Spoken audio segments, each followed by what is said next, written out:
أعوذ بالله السميع العليم من الشيطان الرجيم. بسم الله الرحمن الرحيم. يا أيها الذين آمنوا اتقوا الله حق تقاته ولا تموتن إلا وأنتم مسلمون. يا أيها الناس اتقوا ربكم الذي خلقكم من نفس واحدة وخلق منها زوجها وبث منهما رجالا كثيرا ونساء واتقوا الله الذي تساءلون به والأرحام إن الله كان عليكم رقيبا. يا أيها الذين آمنوا اتقوا الله وقولوا قولا سديدا يصلح لكم أعمالكم ويغفر لكم ذنوبكم ومن يطع الله ورسوله فقد فاز فوزا عظيما. وقال تعالى أيضا يا أيها الذين آمنوا كتب عليكم الصيام كما كتب على الذين من قبلكم لعلكم تتقون. وقال النبي صلى الله عليه وسلم الصيام جنة. وقال صلى الله عليه وسلم في حديث قدسي قال الله عز وجل الصوم لي وأنا أجزي به.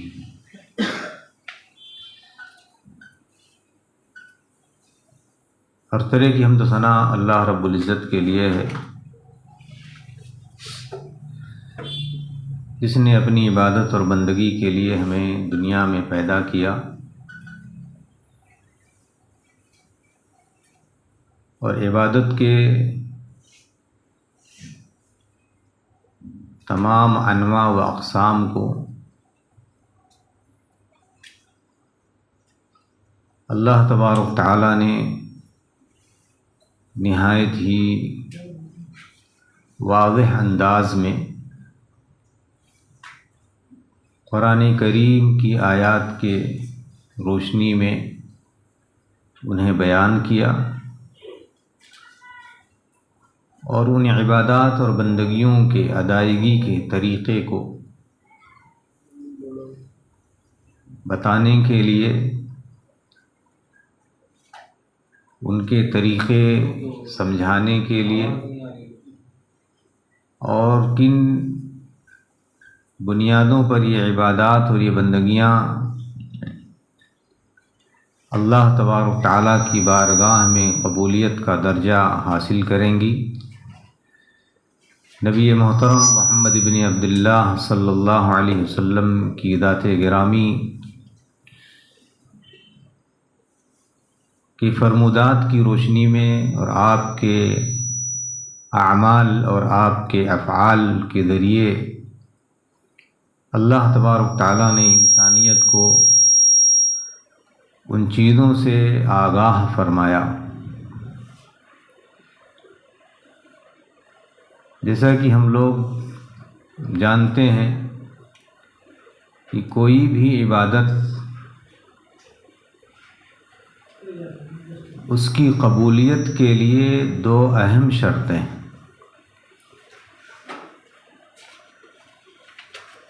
پہلی شرط اخلاص، کہ وہ عبادت خالص اللہ تبارک تعالیٰ کے لیے ہونی چاہیے، اور اس عبادت کی دوسری جو شرط ہے وہ یہ ہے کہ نبی محترم صلی اللہ علیہ وسلم کے طریقے کے مطابق انجام پانی چاہیے۔ یہ دو شرطیں عبادت کی تمام اقسام کے ساتھ جڑی ہوئی ہیں۔ پہلی شرط، کسی بھی عبادت کی قبولیت کے لیے اس عبادت کا اللہ تبارک تعالیٰ کے لیے ہونا لازم ہے، اور دوسری جو شرط ہے وہ شرط یہ کہ اللہ کے نبی صلی اللہ علیہ وسلم کے فرمودات کی روشنی میں وہ عبادت انجام پائے۔ اب عبادت اللہ کے لیے کیسے ہو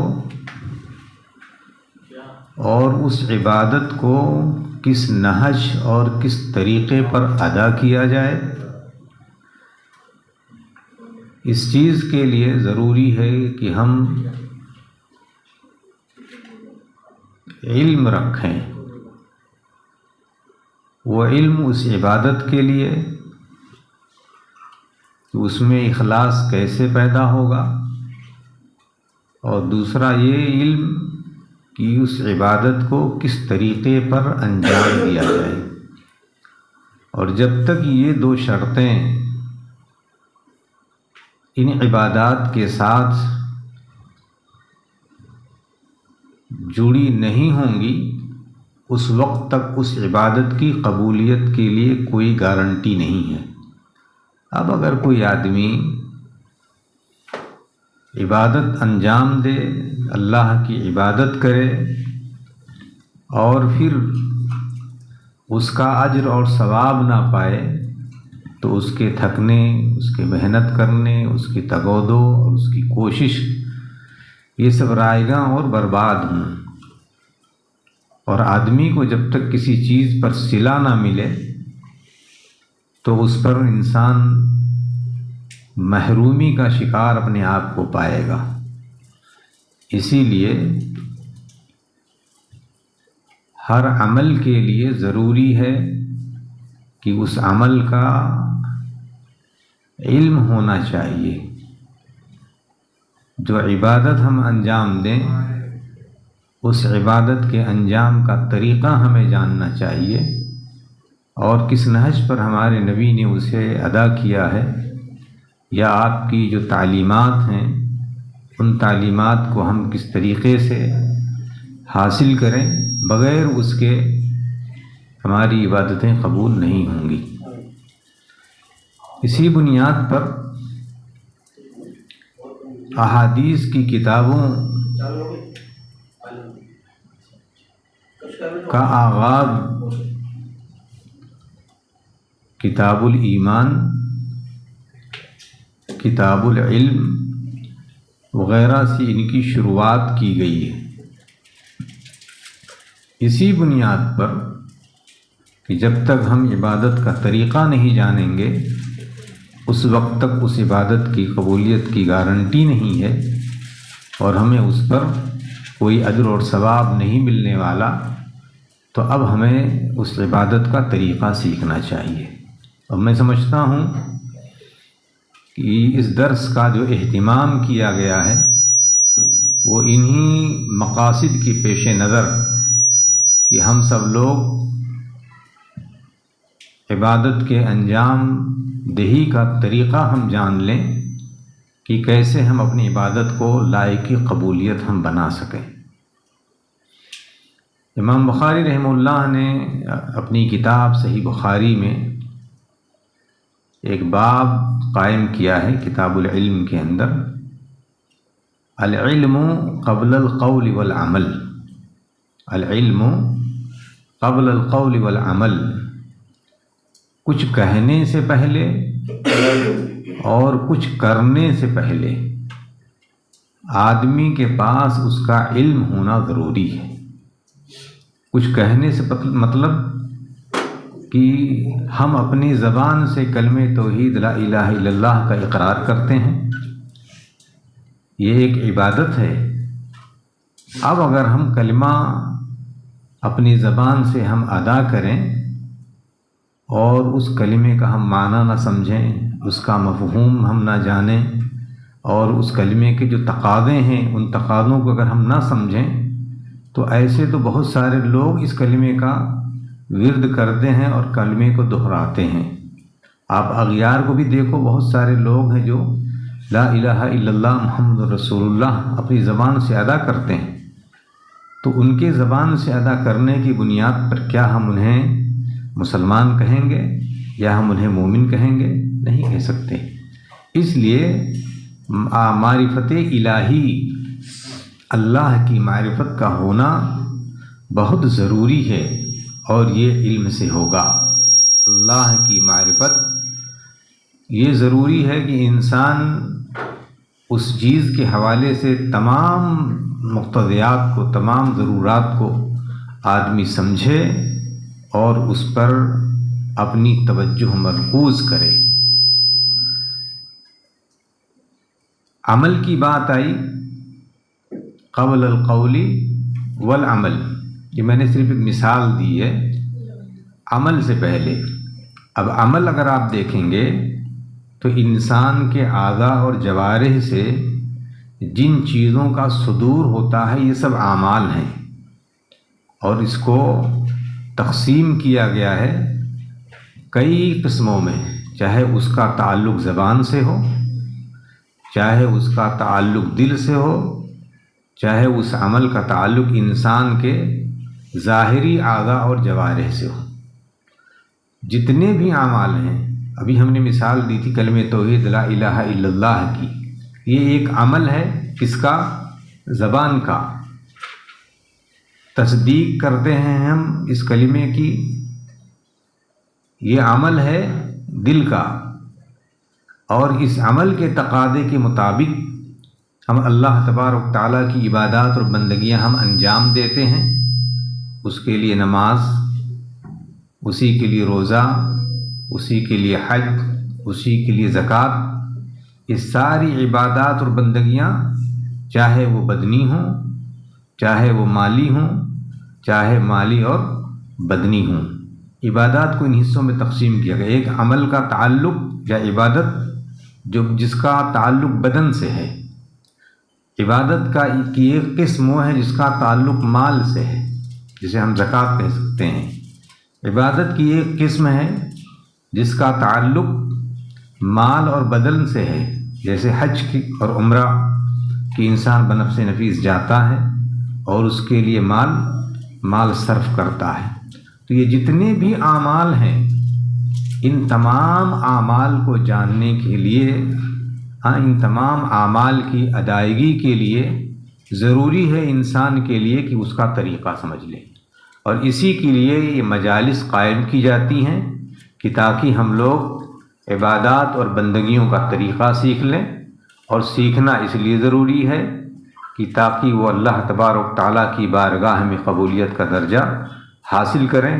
کہیں ایسا نہ ہو کہ ہم نماز پڑھیں اور ہمیں نماز کا ثواب نہ ملے، ہم روزہ رکھیں اور ہمیں روزے کا ثواب نہ ملے، ہم صدقہ و خیرات کریں اور ہمیں صدقہ و خیرات کا فائدہ نہ ملے، ہم حج اور عمرہ کے لیے جائیں اور وہاں جانے کے بعد ہم یہاں سے جیسے گئے تھے ایسے ہی واپس ہم وہاں سے چلے آئیں اور ہمیں اس کا فائدہ حاصل نہ ہو، تو پھر یہ عمل عبث ہوگا، بیکار ہوگا، اور اللہ تبارک تعالیٰ کے ہاں اس پر کوئی اجر اور اس کا کوئی ثواب آدمی کو حاصل ہونے والا نہیں ہے۔ آج ہم ایک بڑی عبادت جو اسلام کے ارکان میں سے حضرت عبداللہ ابن عمر رضی اللہ تعالیٰ عنہ کی حدیث کی روشنی میں کہ بنی الاسلام علی خمس، شہادت ان لا الہ الا اللہ وان محمد رسول اللہ واقام الصلاۃ وایتاء الزکاۃ وصوم رمضان وحج البیت من استطاع الیہ سبیلا، کہ اسلام کی بنیاد 5 چیزوں پر ہے۔ کلمہ توحید لا الہ الا اللہ محمد رسول اللہ کا اقرار کرنا، نماز قائم کرنا، رمضان کے روزے رکھنا، زکوٰۃ ادا کرنا، اور اللہ نے طاقت دی ہے تو اس کے گھر کی زیارت کے لیے جانا۔ یہ اسلام کی 5 بنیادیں ہیں، 5 ستون اور 5 پلرز ہیں، اور ہم سب جانتے ہیں کہ کسی بھی عمارت کے ڈھانچے کے لیے جو بنیادیں ہوتی ہیں، ان بنیادوں میں سے اگر کوئی بھی بنیاد اگر ڈھہ جائے، گر جائے، تو وہ عمارت قائم نہیں رہ سکتی ہے۔ اسی لیے ہم کو اس چیز کا یقین ہونا چاہیے اور اس کا علم ہونا چاہیے کہ اسلام کی ان بنیادوں میں سے ایک بنیاد، ایک عبادت وہ صوم ہے، اور صوم یہ اللہ تبارک تعالیٰ کی وہ بڑی عبادت ہے جس کے حوالے سے یہ حدیث قدسی ہے کہ الصوم لی وانا اجزی بہ، کہ روزہ میرے لیے ہے اور میں ہی اس کا بدلہ دوں گا۔ حالانکہ سارے عمل کا بدلہ اللہ تبارک تعالیٰ ہی دیتا ہے، لیکن خصوصیت کے ساتھ روزے کے لیے یہ کہنا کہ میرے لیے ہے اور میں ہی اس کا بدلہ دوں گا، یہ اس روزے کی اہمیت اور اس کے شرف اور اس کی عزت کے لیے ہے، اور اس کی قدر اور اس کے مقام، اس کی منزلت کے لیے ہے کہ یہ روزہ میرے لیے ہے اور میں ہی اس کا بدلہ دوں گا۔ تو یہ روزہ اسلام کی بنیادوں میں سے ایک بنیاد ہے، ایک ستون ہے جس پر اسلام کی بنیاد، اسلام کی عمارت قائم ہے، اور یہ کوئی نئی عبادت نہیں ہے جو صرف امت محمدیہ کے اوپر اللہ تبارک تعالیٰ نے فرض کی ہے، بلکہ اس سے پہلے کی امتوں کے اوپر بھی اللہ تبارک تعالیٰ نے روزے فرض قرار دیے تھے۔ خود قرآن کریم میں اللہ تبارک تعالیٰ فرماتے ہیں کہ اے ایمان والو، تم پر روزے فرض کیے گئے کما کتب علی الذین من قبلکم، جیسے کہ تم سے پہلے لوگوں کے اوپر روزے فرض کیے گئے تھے۔ مقصد کیا تھا یا کیا ہے؟ لعلکم تتقون، کہ تاکہ تم متقی اور پرہیزگار بن جاؤ۔ یہ مقصد ہے روزے کا۔ روزہ آدمی کیوں رکھتا ہے؟ تاکہ تقوی اور پرہیزگاری حاصل ہو، اور انسان اس تقوی کی بنیاد پر دو چیزوں کا فائدہ اس کو حاصل ہوگا۔ پہلا فائدہ ہے اس تقوی کا کہ انسان کو خیر کی ہدایت ملتی ہے۔ ہر آدمی کو اللہ تبارک تعالیٰ ہدایت یاب نہیں کرتا ہے۔ ہدایت کس کے لیے ہے؟ ہدی للمتقین، ہدایت متقیوں کے لیے ہے۔ جو لوگ اللہ تبارک تعالیٰ کی عبادت کرتے ہیں اور اللہ کا خوف ان کے دل کے اندر ہوتا ہے، انہی کو ہدایت نصیب ہوتی ہے۔ اور متقیوں کے سلسلے میں جو دوسرے فائدے کا جو ذکر کیا گیا ہے وہ یہ ہے کہ ان کے لیے جنت مقدر ہے۔ اللہ تبارک تعالیٰ نے ان کے لیے ہدایت لکھ دی ہے، اور ان کے لیے اللہ تبارک تعالیٰ نے جنت لکھ دی ہے۔ یہ دو بڑے فائدے ہیں کس کا؟ تقوی اور پرہیزگاری کا۔ اور یہ تقوی پرہیزگاری کہاں سے حاصل ہوگی؟ اللہ نے اس آیت میں روزے کو کہا ہے کہ روزے کا جو فائدہ ہے وہ فائدہ انسان کو حاصل ہوگا۔ کس صورت میں؟ کہ جب وہ روزہ رکھے گا تو وہ متقی اور پرہیزگار ہوگا، اور پھر اس کے لیے اللہ تبارک تعالیٰ جنت میں اس کا ٹھکانہ بنائے گا۔ اسی لیے اللہ تبارک تعالیٰ نے قرآن کریم میں جا بجا متقیوں کے حوالے سے فرمایا ان المتقین فی ظلال وعیون وفواکہ مما یشتہون کلوا واشربوا ہنیئا بما کنتم تعملون انا کذالک نجزی المحسنین۔ اللہ تبارک تعالیٰ نے متقیوں کی صفات، ان المتقین فی ظلال وعیون، کہ متقی حضرات یہ چشموں میں ہوں گے، یہ سایوں میں ہوں گے۔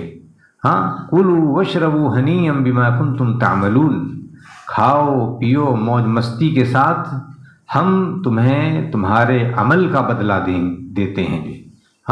یہ بدلہ ہے اس چیز کا جو دنیا میں تم کرتے تھے۔ دنیا میں انسان کیا کرتا ہے؟ دنیا میں انسان آیا ہے اللہ کی عبادت کے لیے، تو اس عبادت کا اللہ تبارک تعالیٰ اس کے لیے بدلہ متعین کرتے ہیں۔ انا کذالک نجزی المحسنین، اور ہم اچھا کرنے والوں کو ایسے ہی بدلہ دیتے ہیں۔ کیا معنی؟ اس آیت میں اس چیز کی طرف تنبیہ کی گئی ہے کہ ہر عبادت پر انسان کو ثواب نہیں ملتا، ہر عبادت پر انسان کو ثواب نہیں ملتا۔ ثواب اسی صورت میں ملتا ہے جب انسان اس عبادت کو احسان کے ساتھ ادا کرے، اچھائی کے ساتھ، خیر کے ساتھ، بھلائی کے ساتھ ادا کرے۔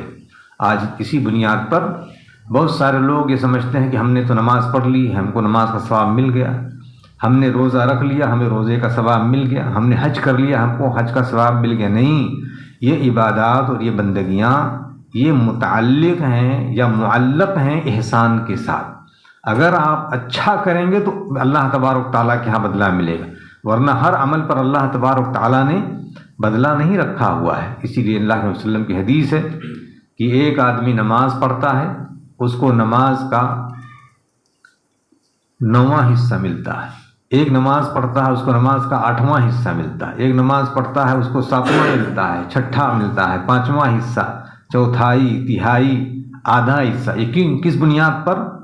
اس کی عبادت کی نوعیت کی بنیاد پر اس کو ثواب ملتا ہے۔ اب یہ نہیں کہ ہم نے نماز پڑھنی تو نماز کا پورا فائدہ ہم کو حاصل ہو جائے گا، نہیں، یہ آپ کی تقوی پرہیزگاری اور آپ کی حسن ادائیگی کی بنیاد پر نیکیاں طے ہوتی ہیں۔ صرف عبادت کے انجام دینے سے یا انجام پانے سے آپ کے لیے نیکیاں نہیں لکھ دی جاتی ہیں، آپ انہیں کس نوعیت پر ادا کر رہے ہیں اس بنیاد پر یہ طے ہیں۔ اب یہ جو رمضان مبارک مہینہ عنقریب ہم پر آنے والا ہے، اس میں روزہ ایک بڑی عبادت ہے، جو حدیث میں نے ابھی آپ کے سامنے عبداللہ ابن عمر رضی اللہ تعالیٰ عنہ کی بیان کی ہے کہ اسلام کی بنیاد 5 چیزوں پر ہے، ان میں صوم ہے، روزہ ہے۔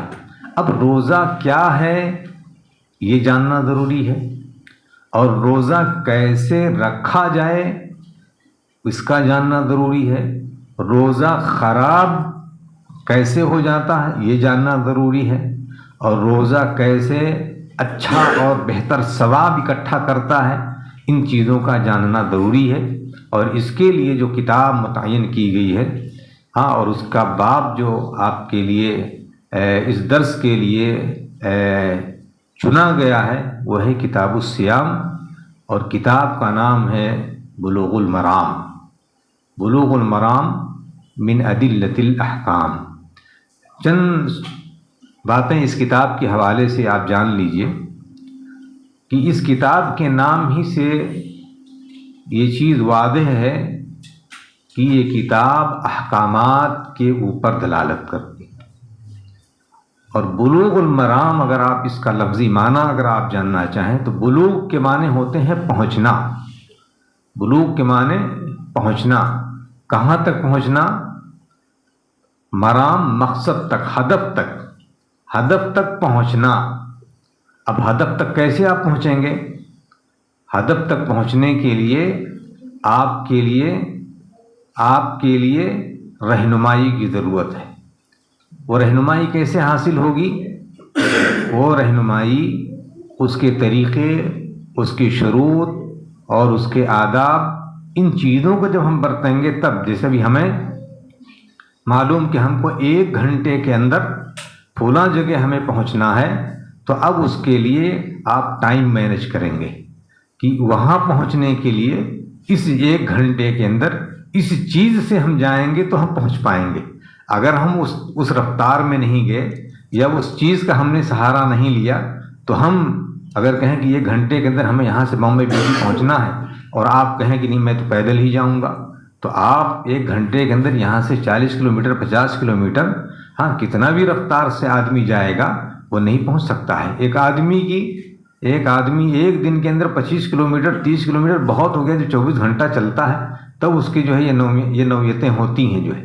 تو اب اگر کوئی آدمی کہیں پہنچنے کا مقصد اگر اس کے سامنے ہو، اور اس کو اگر ان تمام چیزوں کو معلومات نہ رکھتا ہو کہ راستے معلوم نہ ہوں، وسائل معلوم نہ ہوں، طریقے معلوم نہ ہوں، تو انسان اپنے مقصد تک نہیں پہنچ سکتا ہے۔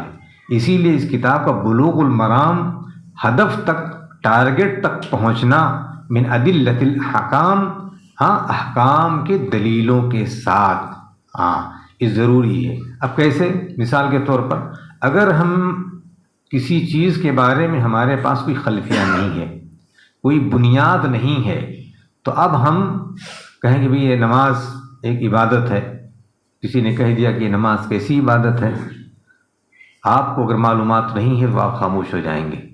اس نے کہہ دیا کہ یہ بیجا کی حرکات سکنات ہیں، یہ عبادت نہیں ہے، ایک تو یہ ایکسرسائز ہے، ایک ورزش ہے یہ۔ ہاں، اب آپ کے پاس اگر معلومات نہیں ہے تو آپ ثابت نہیں کر پائیں گے اس چیز کو کہ نہیں یہ عبادت ہے اللہ تبارک و تعالیٰ۔ وہ آدمی ورزش کہے گا کہ نہیں یہ ایکسرسائز ہے، ہاں، اور پھر آپ کہیں گے نہیں عبادت ہے۔ تو جاننا چاہیے کہ یہ جو احکامات اللہ تبارک و تعالیٰ نے اتارے ہیں قرآن کی روشنی میں، نبی پاک صلی اللہ علیہ وسلم کی احادیث شریفہ کی روشنی میں، ہم ان چیزوں کو جانیں اور پھر ہم اپنے مقصد تک پہنچ جائیں۔ مقصد کیا ہے کہ ہم عبادت کو اچھی طریقے سے جان لیں اور اس بنیاد پر ہم اللہ تبارک و تعالیٰ کی عبادت انجام دیں، اور اس کی بنیاد پر پھر ہم وہ ثواب حاصل کر پائیں جو اللہ تبارک و تعالیٰ نے ہمارے لیے متعین کیا ہوا۔ مقصد کیا ہوا؟ مقصد ثواب حاصل کرنا، پورا نمبر حاصل کرنا، یہ ہماری زندگی کا محور اور ہماری زندگی کا مقصد ہونا چاہیے۔ کیوں؟ اس وجہ سے کہ اللہ تبارک تعالیٰ نے ہمیں اسی مقصد کی خاطر دنیا میں پیدا کیا ہے۔ وما خلقت الجن والانس الا لیعبدون، کہ ہمیں نہیں پیدا کیا انسان اور جنات کو مگر یہ کہ وہ اللہ تبارک تعالیٰ کی توحید کے گن گائیں، اور یہ کہ وہ اللہ تبارک تعالیٰ کی عبادت اور بندگی انجام دیں۔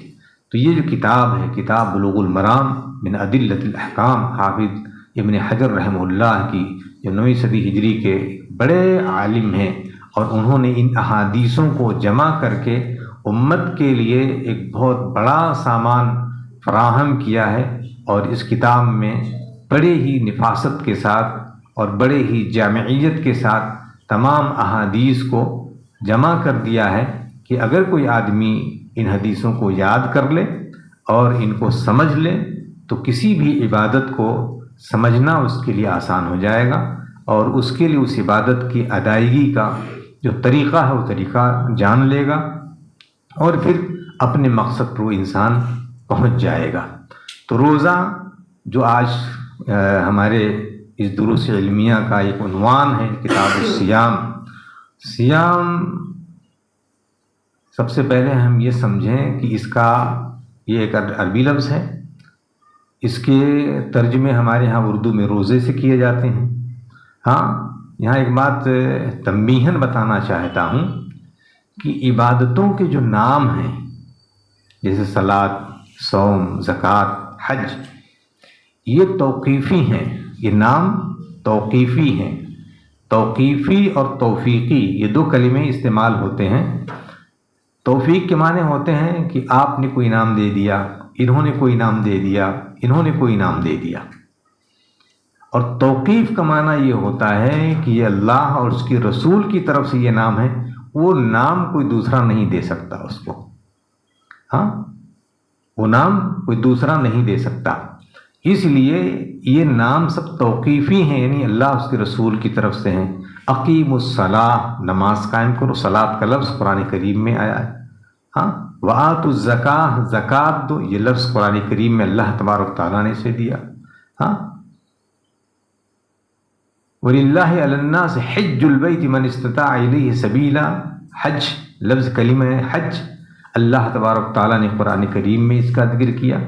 کتب علیکم الصیام، لفظ سیام، صوم، اللہ نے یہ نام دیا اس عبادت کی، اس حرکت کو۔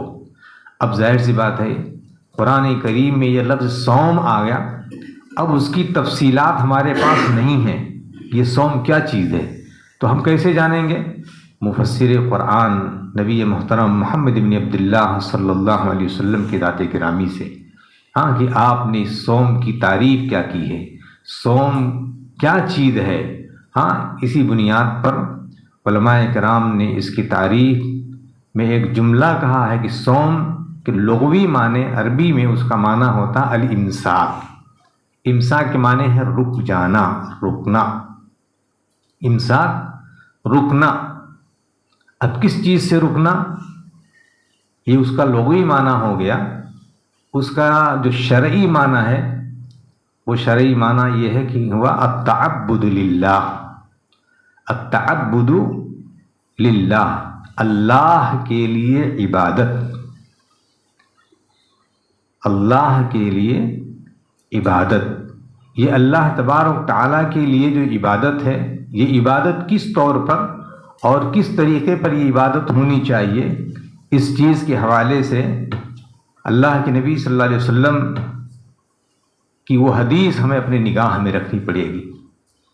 وہ حدیث کیا ہے؟ صحیح بخاری میں امام بخاری رحمہ اللہ نے پہلی حدیث کے طور پر اس حدیث کو ذکر کیا ہے کہ انما الاعمال بالنیات وانما لکل امرئ ما نوى فمن كانت هجرته الى الله ورسوله فهجرته الى الله ورسوله ومن كانت هجرته الى دنيا يصيبها او الى امرأة ينكحها فهجرته الى ما هاجر اليه متفق علیہ۔ کہ اعمال کا دار و مدار نیتوں پر ہے۔ کہا گیا کہ التعبد للہ، یعنی صوم یہ اللہ کے لیے ایک عبادت ہے۔ عبادت کس کے لیے؟ اللہ کے لیے۔ اب یہ روزہ کوئی آدمی کسی دوسرے کے لیے اگر یہ رکھے، کسی کو خوش کرنے کے لیے رکھے، آج آپ دیکھیں گے آج مسلمانوں کے علاوہ دوسرے اقوام میں بھی رکھا جاتا ہے۔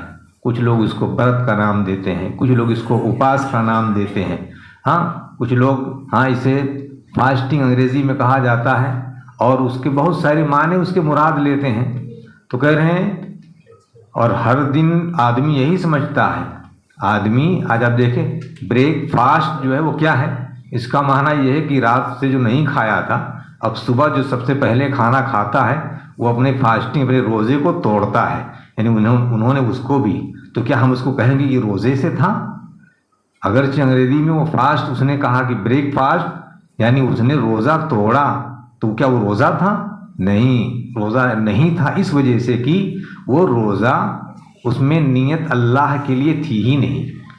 کوئی بھی آدمی نیت روزے کی اگر نہیں رکھتا ہے تو وہ روزہ نہیں ہوگا۔ اسی لیے التعبد للہ، روزے کے لیے پہلی شرط یہ ہے کہ وہ عمل اللہ کے لیے ہونا چاہیے، وہ عمل اللہ کے لیے ہونا چاہیے۔ آج دیکھیں رمضان کا جب مہینہ آتا ہے تو آج بہت سارے آپ کے ہم وطن لوگ بھی، ہم وطن بھائی بھی، وہ لوگ بھی ہماری دیکھا وہ لوگ بھی روزہ رکھتے ہیں۔ کہتے ہیں کہ سب ہمارے بھائی، بعض جگہوں پہ ایسا ہوتا ہے اور لوگ کرتے ہیں، کہہ رہے ہیں کہ ہم لوگ، اچھا ان کا جو روزہ ہے کس لیے ہے؟ ان کا روزہ یہ اللہ کے لیے نہیں ہے، اور جو عمل اللہ کے لیے نہیں ہوتا اس کے اوپر اس کے لیے کوئی اجر اور ثواب اللہ تبارک تعالیٰ کے متعین نہیں ہے۔ بھلے ہی وہ 24 گھنٹے کا روزہ رکھتا ہے، کچھ نہیں کھاتا ہے اور نہ ہی کچھ پیتا ہے۔ اپاس بھی ان کے یہاں اپاس بھی کہا جاتا ہے۔ بہت سارے لوگ آج جب احتجاج جو لوگ کرتے ہیں وہ بھی کہتے ہیں کہ ہم اتنے دنوں تک اس پر احتجاج میں بیٹھ گئے جنتر منتر پہ، کوئی 2 دن سے، کوئی 3 دن سے، کوئی 4 دن سے اپاس کر رہا ہے، تو کیا وہ اللہ کے لیے ہے؟ نہیں، وہ اس کا اپنے بڑے مقاصد ہیں۔ وہ گورنمنٹ سے کچھ سہولیات چاہتا ہے، گورنمنٹ سے کسی چیز کے تقاضے ہیں، اس کے متطلبات ہیں، ان چیزوں کے تقاضے کے لیے وہ ایسا کر، تو کیا وہ اللہ کے لیے ہے؟ نہیں، عبادت کے لیے ضروری ہے یا اس روزے کے لیے ضروری ہے کہ وہ اللہ کے لیے ہونا چاہیے، تب جا کر کے وہ روزہ ہوگا، ورنہ وہ ایک عام بھوک اور پیاس کی کیفیت کا نام ہوگا، وہ روزہ نہیں ہوگا۔ التعبد للہ، اللہ کے لیے، من شخص مخصوص آدمی سے، مخصوص آدمی سے، کیا معنی مخصوص آدمی سے؟ روزے کے لیے جو بڑی شرط ہے اور جملہ عبادات اور بندگیاں یہ کن کے اوپر فرض ہوتی ہیں؟ مسلم کے اوپر، عاقل ہو، بالغ ہو، مستطیع ہو اور مقیم ہو۔ اس روزے کے لیے یہ 5 شرطیں ہیں، یہ 5 شرطیں ہیں روزے کے لیے۔ کیا؟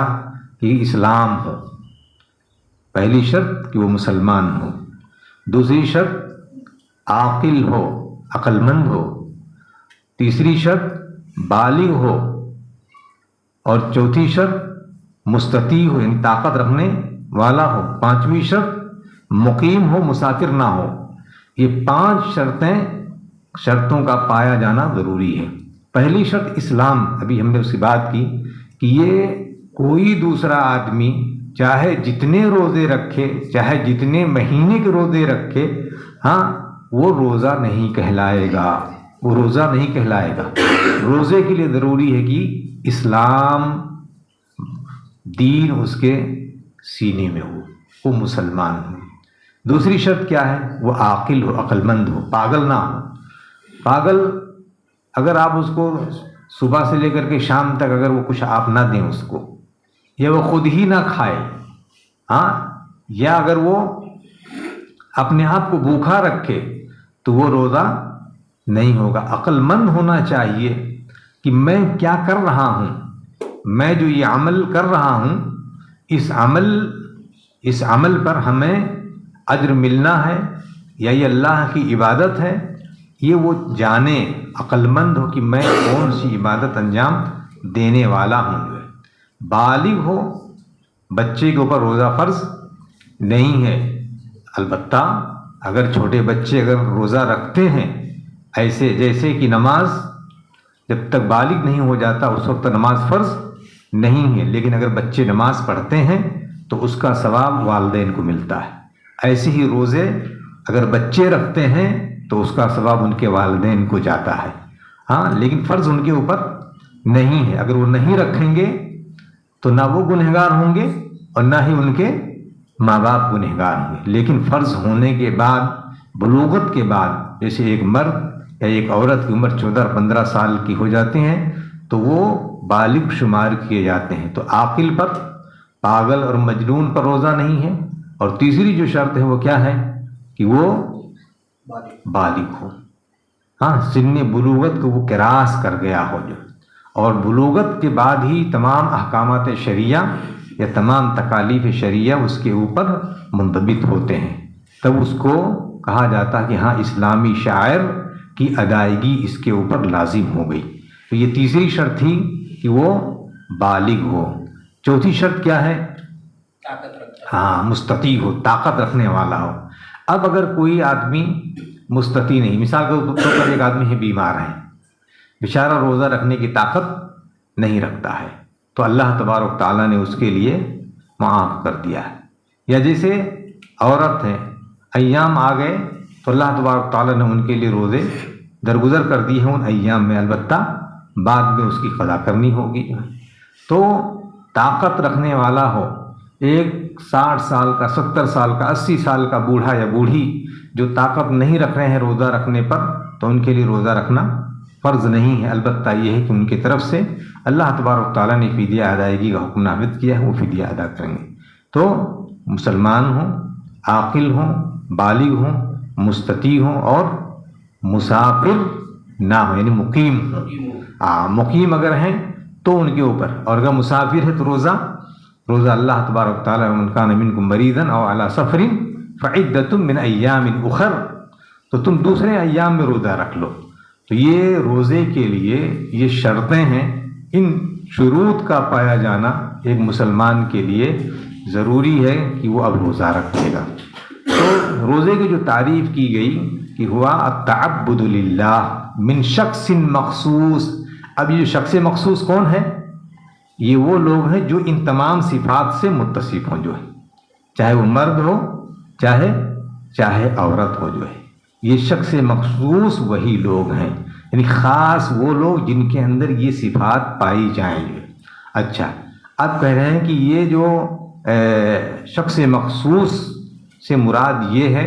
اچھا، اب کیا ہے کہ رک جانا کس سے؟ عن المفترات، مفترات سے، یعنی وہ چیزیں جو آدمی کے روزے کو توڑ دیتی ہیں۔ کون سی چیزیں توڑ دیتی ہیں؟ یا جو چیزیں انسان کے لیے، ان چیزوں کو، جو چیزیں انسان کے روزے کو ختم کر دیتی ہیں، وہ 3 چیزیں اس میں شمار کی جاتی ہیں، ایک کھانا، ایک پینا اور ایک انسان کی شہوت جو ہے۔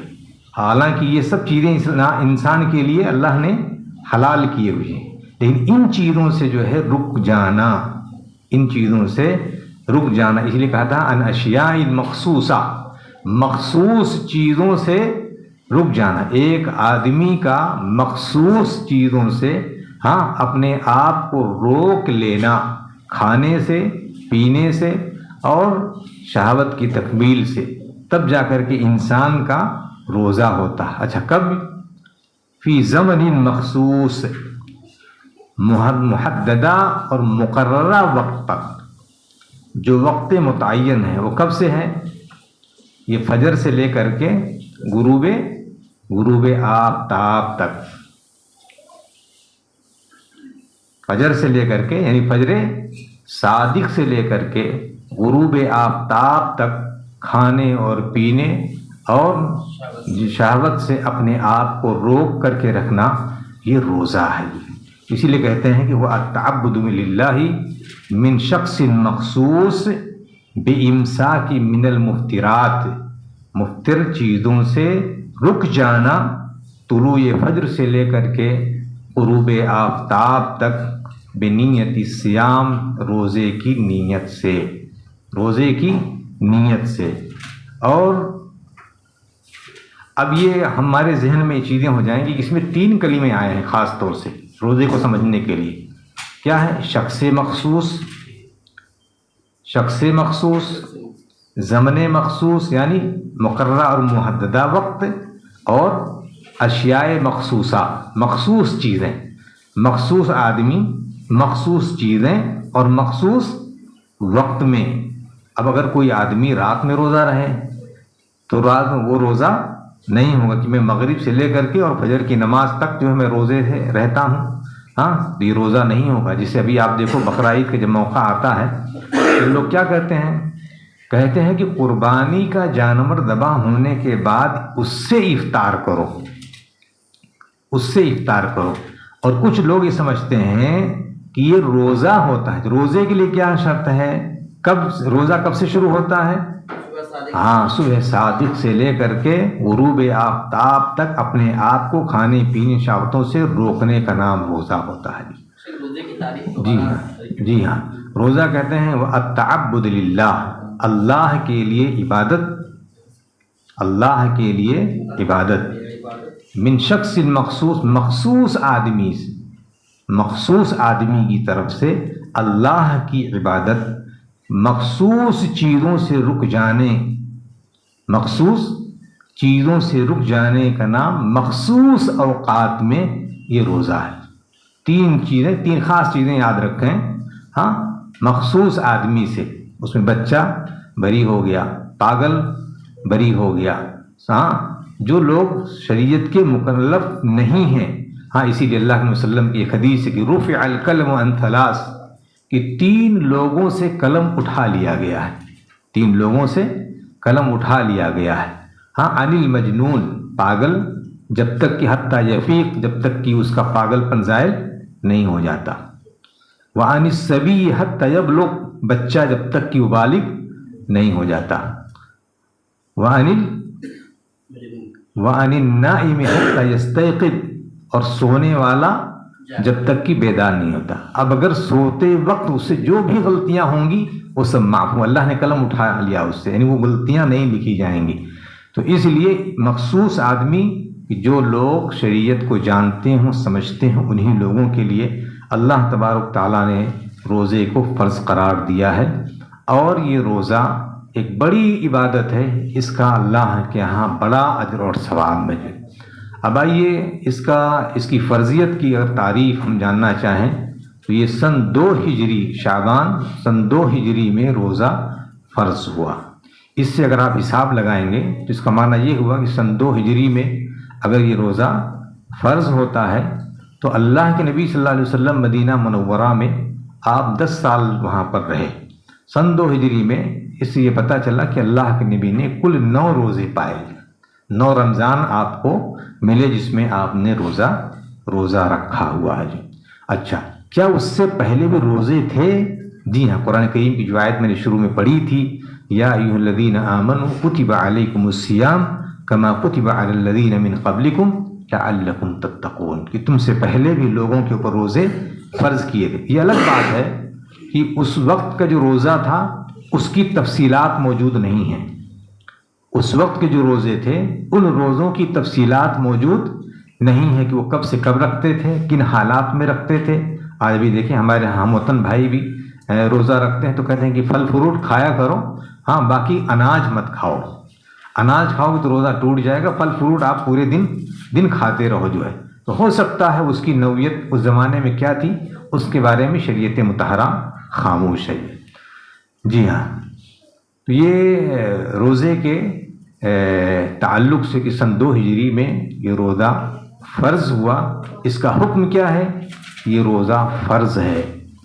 ہاں، اس کے علاوہ کچھ نفلی روزے بھی ہیں، کچھ نفلی روزے ہیں جن کا اگر آدمی اہتمام کرتا ہے تو اللہ تبارک تعالیٰ اس کے لیے ثواب اور جزا متعین کیا ہے۔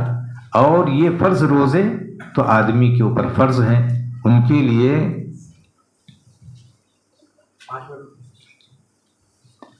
جی ہاں، تو آدمی کے لیے ضروری ہے کہ ان فرض روزوں کا آدمی اہتمام کرے گا۔